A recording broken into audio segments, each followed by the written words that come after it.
सरकार का जब जाने का टाइम आ गया है, अब वो योजनाएं लेकर आ रही हैं। ये 27 में सौदा इनके लिए बहुत ही महंगा पड़ेगा और पता नहीं चलेगा कि भारतीय जनता पार्टी की सरकार भी रही कभी। देखिए, उत्तर प्रदेश सरकार का जब जाने का टाइम आ गया है, अब वो योजनाएं लेकर आ रही हैं। तो ये सिर्फ और सिर्फ चुनाव में लुभाने का काम करते हैं, बाकी महिलाओं के उत्थान के लिए कभी काम नहीं किया है। सरकार खुद कुछ कर नहीं रही है और लगातार केंद्र और राज्य सरकार यही अवस्था में है। लोक नायक जयप्रकाश जी के सम्मान में हमारी जब सरकार थी, माननीय अखिलेश जी मुख्यमंत्री थे, तो उन्होंने उनके सम्मान में ये निर्माण कराया था। लेकिन ये वर्तमान सरकार जो योगी बाबा के नेतृत्व में है, भाजपा की, कई बार तो माननीय अखिलेश जी को, राष्ट्रीय अध्यक्ष जी को वहाँ जाने से रोका गया, माल्यार्पण करने से रोका गया। किसी तरह एक बार तो फांद के जाना पड़ा। और ये सरकार ने जो काम किया है ये बिल्कुल गलत है, सरासर गलत है।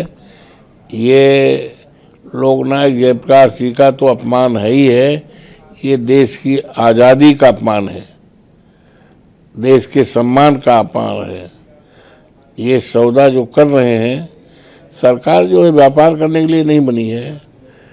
जो जब हमारे देश में संविधान लागू हुआ है तो संविधान में स्पष्ट लिखा है कि जो भी सरकारें होंगी, चाहे केंद्र में होंगी चाहे राज्यों में होंगी, वो वेलफेयर का काम करेंगी।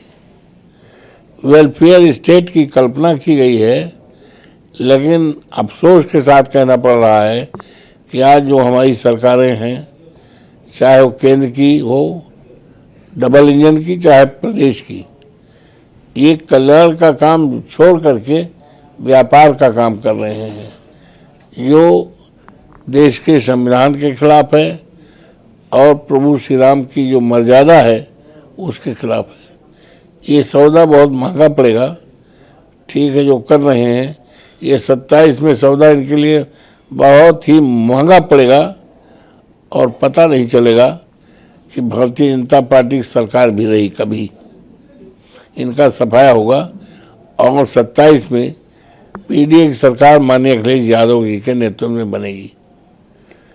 ये अब चीनी के बाद प्याज की कीमतों की बढ़ोतरी के बाद सरकार ने बफर स्टॉक से प्याज की आपूर्ति बढ़ा दी है। इसके लिए महाराष्ट्र और नासिक, दिल्ली, मुंबई, चेन्नई, कोच्चि, मुंबई और गुवाहाटी के रेल के जरिए प्याज को भेजा जा रहा। सरकार का लक्ष्य थोक और खुदरा कीमतों को नियंत्रित करना। कुछ नहीं, दिनों दिन महंगाई बढ़ती जा रही है, दिनों दिन महंगाई बढ़ती जा रही है। जिस तरह से चीनी का दाम रातों रात 70 रुपये कर दिया है।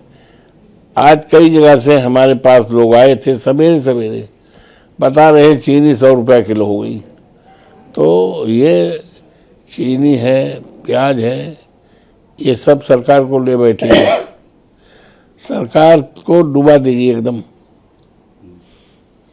सुप्रीम कोर्ट का एक बड़ा निर्णय आया बांके बिहारी मंदिर के दान पर कहा। उन्होंने कहा कि हर पैसा पहले मंदिर के खाते में जमा होना चाहिए। इसके लिए निर्धारित दान पात्र और ऑनलाइन भुगतान व्यवस्था का इस्तेमाल किया जाए।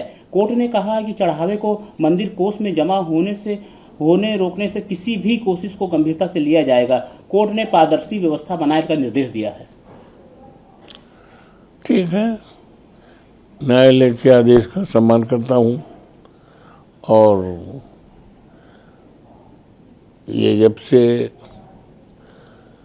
हमारे मर्यादा पुरुषोत्तम राम के मंदिर में चढ़ावा चोरी और चंदा चोरी का प्रकरण आया है, जिससे इस देश के करोड़ों करोड़ों धर्म से जुड़े हुए लोगों भावनाएं आहत हुई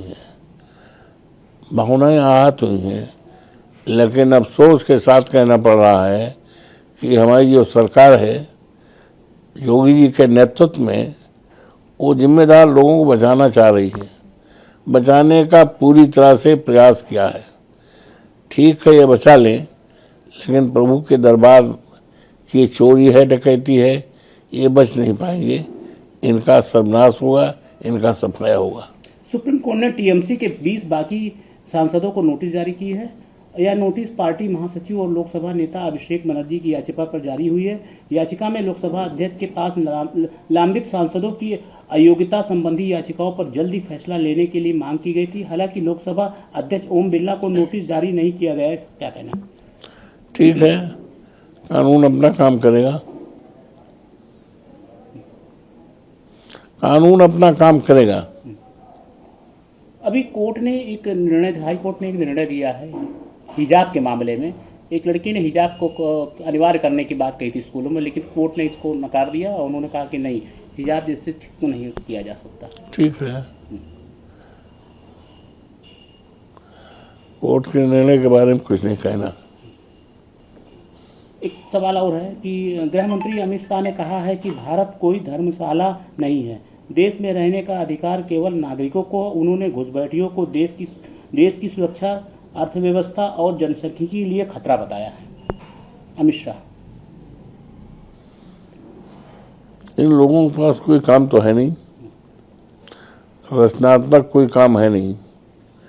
संविधान की धज्जियां ये उड़ा रहे हैं, कानून की धज्जियां ये उड़ा रहे हैं, और संविधान में जो प्रेम्बिल है उसकी आत्मा को ये चोट पहुंचा रहे हैं और बड़ी बड़ी बातें कर रहे हैं। लच्छेदार बातों के अलावा इनके पास कुछ भी नहीं है।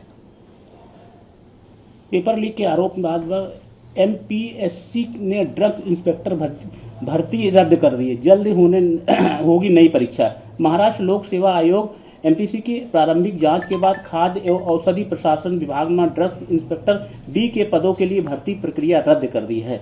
क्या कहना? वो सिलसिला जारी है, ये पेपर लीक का जो है। और ये देखिए, कुछ भी कानून बने, लेकिन सवाल उठता है कानून किनके हाथों में है। जिनके हाथों में है उनकी नीयत अच्छी नहीं है, इसलिए ये सब बातें हो रही हैं।